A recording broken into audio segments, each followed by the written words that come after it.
Won't be until mid-decade, I don't think, until the economy can fully adjust and we get those jobs back. Do the math, and it's not hard to get to 20% unemployment. The administration has bet so much on PPP helping lead to what they're saying will be likely a V-shaped recovery, and that doesn't seem very certain at all.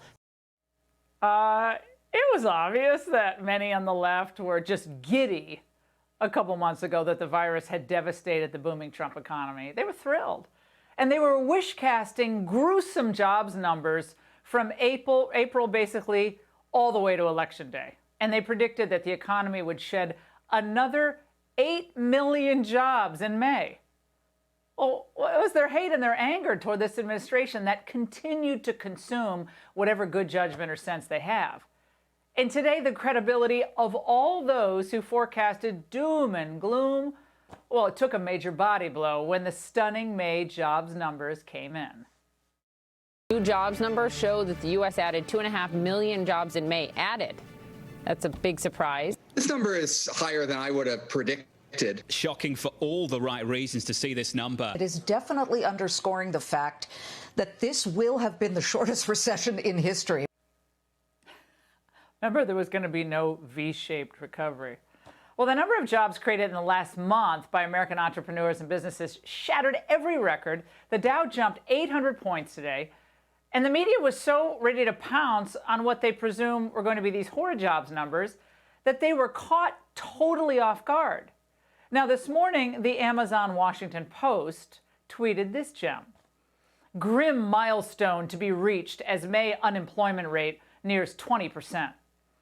Well, they deleted that embarrassment, and their second attempt read, U.S. jobless rate unexpectedly declined to 13.3% in May amid pandemic. These are the most dishonest people ever. Just own up to it, okay? You detest Trump so much that you allowed your own bias to get in the way of what should be reporting and real data analysis. Stock market was over 27,000 today, kids.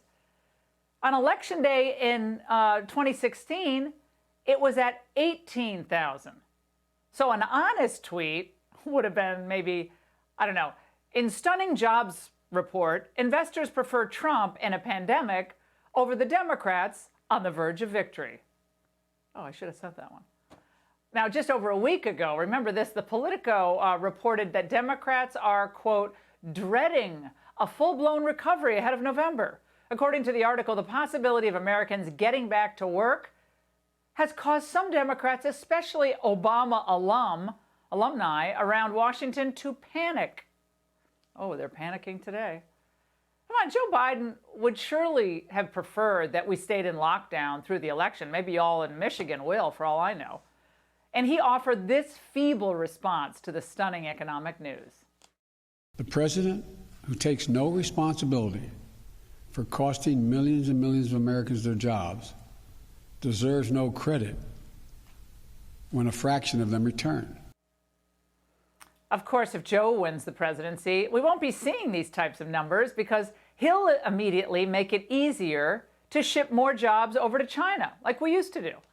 And he'll greenlight more foreign labor to take the jobs that Americans would do. But what about the polls? I know all of you are freaking about the polls. Well, the experts say that Biden's way ahead. It's his election to lose. Folks like James Carville are predicting a Democrat wipeout. Experts say Americans want more progressive government. Well, they said that in 2016 too, remember? All the same people made all the same predictions. But then, as now, most of the so-called experts are just horribly wrong. In fact, they're not really experts in anything, I've concluded. The media figures who furrow their brows and huff and puff about the president at every turn, they obsess over every tweet, all the left-wing economists, the social scientists who are desperate to usher in their era of a new normal, they've been predicting Trump's imminent political demise since day one. Their predictions about Russia and Mueller, wrong. Their predictions about impeachment, wrong. Their prediction about Trump's China tariffs, oh yeah, wrong. Their predictions about the USMCA, wrong. Their predictions about the coronavirus, Wrong. Remember their predictions about the spring break COVID super spreaders? Wrong. And as I've said time and again, you, with your common sense, are so much smarter than most of these people will ever be. Again, they're not really experts. They're just people who go on TV to play the role of experts.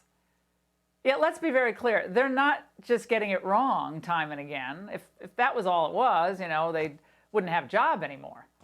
They're important because they're perpetrating a fraud on you in America. And in some cases, it's even costing lives. Like that bogus hydroxychloroquine study that was published in the prestigious medical journal, The Lancet. I mean, that's just collapse. They had to retract the whole study. We're going to expose that later in the hour with two of the original medicine cabinet members. You don't want to miss that. But countries and hospitals, including in this country hospitals, they stopped allowing the use of that drug based on false data. How scary is that? And the experts, by the way, locked you down for weeks and weeks in your home, some of you still locked down, based on false COVID mortality projections. You couldn't go to your daughter's wedding, your son's baseball game, your favorite restaurant, your kids couldn't go to school. You missed graduations and proms and all these life experiences. But the moment there was an event or a protest that they thought was important, all their rules were out the window. Look at Michigan Governor Gretchen Whitmer or Pritzker in Illinois. The left is always the same. It's always the same. You will sacrifice, but they won't. Just like with Obamacare, climate change, and everything else, the experts and academia, come on, they've been urging us to do things like what? Defund the police? They've been urging that for years. And they say it's going to lead to safer communities, more trust. We know that's a fraud. It's going to lead to more suffering and more destruction, but not for the rich liberals who'll vote for Biden, or the hashtagging Hollywood celebrities, or the Fortune 500 CEOs. They're not going to be affected, really, by a disbanded police force. They have their own private security guards and their expensive security systems. They can flee in their private jets to any country they want, any time of day or night. Everyone else, they'll be just left with a lot of bad expert advice. And that's the angle.